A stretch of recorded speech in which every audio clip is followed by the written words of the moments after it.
I'm Amanda. I'm a bird keeper here at Brookfield Zoo, and I'm very happy to show you our Tawny Frogmouths with Bring the Zoo to you here at Brookfield Zoo. So we have two Tawny Frogmouths in our exhibit in the Feathers and Scales building over on the south side of the zoo. We have our male over here. He's striking a lovely pose. So what our Tawny Frogmouths do is they go ahead and have this beautiful camouflage feathers, so he's trying to act like he is a branch so that other predators don't see him and his prey items don't see him. Tawny Frogmouths have those lovely big eyes. You see that his bright yellow eye, if we can get to it in a second. So they have big eyes to help them see at night. They are mostly nocturnal birds. Now Tawny Frogmouth birds are going to be found in Australia on the mainland and also on the island of Tasmania off in Australia. Now, while they have big characteristics like those big eyes and that long body and also that nice rounded head that looks similar to an owl, this bird is not an owl, even though it is nocturnal. Tawny Frogmouths are most related to actually nightjars and nighthawks, two common species that we can find over in North America. So right about this time of year, you may hear some peeping noises outside, and high up in the sky at night, right before dusk, you might be able to see some nighthawks, one of their relatives. These Tawny Frogmouths have really nice big beaks where they're actually smaller at the tip than what they appear. When they open their mouths up, it's a wide gap where they're able to scoop up prey items in there. Now, common to their name, they are going to go ahead and eat prey items like frogs, and they can eat mice, and occasionally different types of lizards and insects. Here at the zoo, we offer them a variety of sizes of small, frozen, thawed mice, and also baby mice, which we call pinky mice. They can get a variety of insects like crickets, where we can keep them stationary long enough for the birds to come down and swoop them at night off of the plates and the food stands, which one of our females is sitting on right now. And we can also offer them mealworms and mighty mealworms and waxworms as well for a variety. Now, as you see here, you can see more of that characteristic. It's a very short beak when you first see it, but as she opens up, it becomes a wide, gaping mouth like a frog. Now, some of the species that they eat over in Australia of different lizards are skinks and all different varieties that you see or have seen on the television stations that they have over in Australia. They're very good. What they do is they'll fly from branch to branch and they'll swoop down and go ahead and grab prey items with their mouth.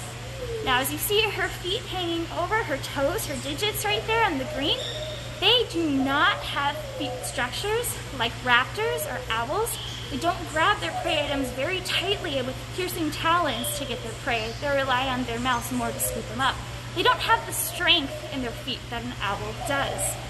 Now, beyond being nocturnal like owls, even though they aren't owls, one other common characteristic they have is their feathers. When they fly over, they can actually be pretty silent. So here are two feathers that were molted off. They're slightly frayed right there to help them be nice and silent as they swoop down to surprise and eat their prey items. Now, what we have here at the zoo is we have a breeding pair, meaning we have our male in the top right corner and the female, which we previously saw. Beyond being camouflaged together in this exhibit, they do have a nesting platform that we provided for them up in the corner. We have been successful these past years to have chicks. They've gone ahead and laid eggs. They can go ahead and lay up from 1 to 3 eggs in a clutch, or the number of eggs laid at one time. And their eggs are typically white.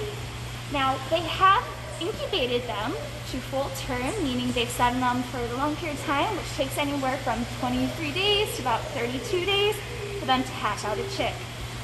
What we ended up doing the last couple of years is they incubated their eggs, but unfortunately the chick fell out of the nest, so we went ahead and hand reared 2 of their chicks. They are part of the species survival plan, so we do manage and monitor their genetics and where their baby should go next to help provide for the genetic line in the future. One of their chicks from about 2 years ago actually has remained here at the zoo. His name is Beaker, and he is one of the animal ambassadors at Wild Encounters. He comes out to help educate the public and you guys about what Tawny Frogmouths are and why they're so important to the ecosystem. Being part of the whole ecosystem in Australia, they do sweep up and collect mice and other prey items that can be pest items for crops, and also people, and everything that also fits in the ecosystem over in Australia. So as they sit nice and still, this is what they do all day. They sleep and they stay motionless so that we have a hard time seeing them. One of the best things to do when you come to the Feathers and Scales building is to take time at every exhibit, move very slowly to see if you can find every bird in that enclosure. The Tawny Frogmouth, they do make some clicking noises when disrupted, but for the most part they're very stealthy and quiet, but definitely a wonderful bird to check out and see when you come to Feathers and Scales and the Brookfield Zoo. Now, I mentioned their chicks, so they go through the incubation process. Both mom and dad are going to go ahead and be sitting on that nest together and taking parental care to make sure that chick would grow up nice and strong and thrive in their environments. Now, shrubby brushes, some savanna, and woodlands is where you can find them in Australia. But check them out at night, because during the day they most likely will be still and quiet where you cannot find them. So how much does a Tawny Frogmouth adult weigh? Wow, that was a mouthful for some reason. That's a good question. I can't remember off the top of my head, but here at the zoo, we actually weigh all of our birds in grams and even kilograms. So looking at this bird, I can give you an estimate of what I think it's going to be about, and hopefully we can get the right answer to you soon.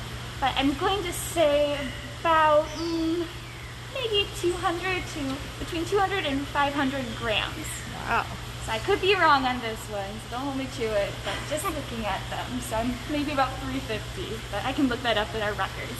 We keep a record of all their weights, and we get weights on these birds twice a year at a minimum, just to make sure that they're not fluctuating too much or too little. Now these birds here, they're very specific about their weight fluctuation and what they eat, because everything is revolving around their breeding season, which happens from, oh my gosh, let's see here, I want to say May to October possibly. I'll have to look that up again. But around August is when it cuts off, not October. So we're kind of watching to see right now if they're interested in breeding or if they're done for the season. But we provide them more or less food depending on their natural cycle seasons. We do monitor what they eat every day. We do feed them in the afternoon, so we'll put out their diet at night so they can go ahead and eat it on their natural cycle, and then we check in the morning to see what was consumed or what was left, depending on their favorite food preferences, or also, like I said, that time of year for them. What would you say is their favorite food? Ooh, they really like some pinky mice and Who crickets. doesn't? Yes. Pinky mice are a staple here for any of our carnivorous birds. We can use them for treats for condor training, and we even have some funny birds called motmots that adore them and will eat them as a regular diet. Now the mice they get too, they can eat a couple of those together between the two of them.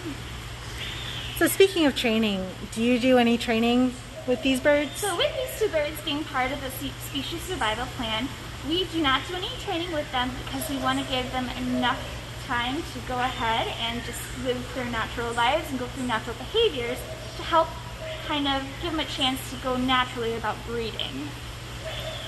About how long do you think, and nothing scientific, but how long do you think they could stay still like this? Oh, I've seen them stay still like this for 40 minutes, but a lot of times we have to move around much more than we have time to watch them do it, but for hours, I believe. And you did mention that Beaker over at Hamill Family Wild Encounters is their offspring. Do you know how many offspring this particular pair has produced? Yes, I do. They've, from the last 5 years in the records, it shows that they have produced a female and a male. And it's very exciting that they had a female because with the species survival plan, they're not considered too threatened over in Australia.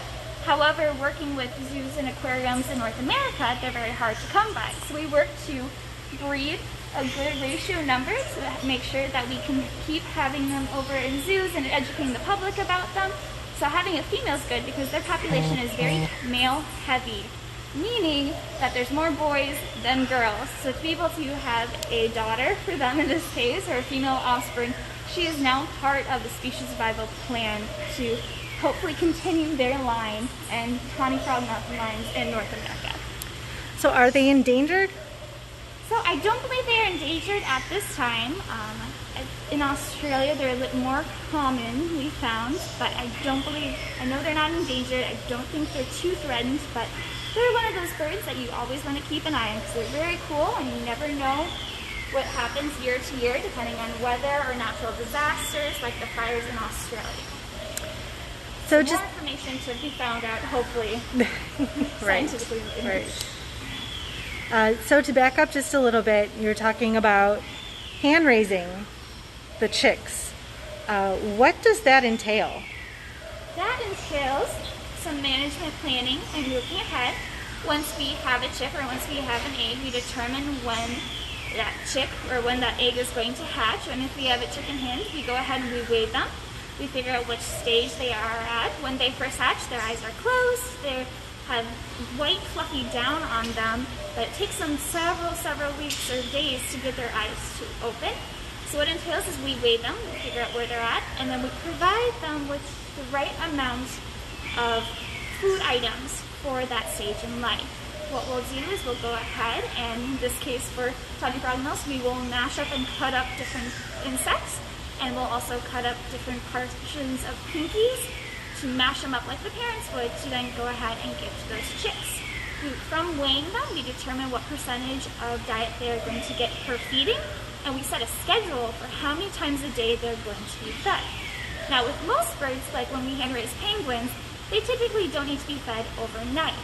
Now being a nocturnal bird, since we keepers aren't here at night, we have to readjust it where we give them multiple feedings from 7 times a day and slowly break that down as they get larger and develop more to about 5 to 4 to 3 to 1, and I know there was a 6 in there that I forgot. But we break it down depending on their developmental stage and how well they are eating. Excellent.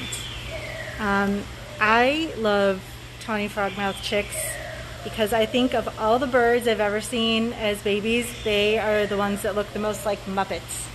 Yes. So funny enough, one of their offspring, the male, is named Beaker because he looks so much like a Muppet, and we had a lovely donor that decided that was the name for him. Actually, I think we all voted as a community to go ahead and name him Beaker because they do look like Muppets. So they're very charismatic. You just have to take time to really pay attention to all their details in their face and in their posture as well. So they're very interesting. Well, like I said, my name is Amanda. We're over at the Feathers and Scales building checking out the Tawny Frogmouth, who are native to Australia. And I want to thank you so much for coming today to bring the zoo to you. Hope you had a good time.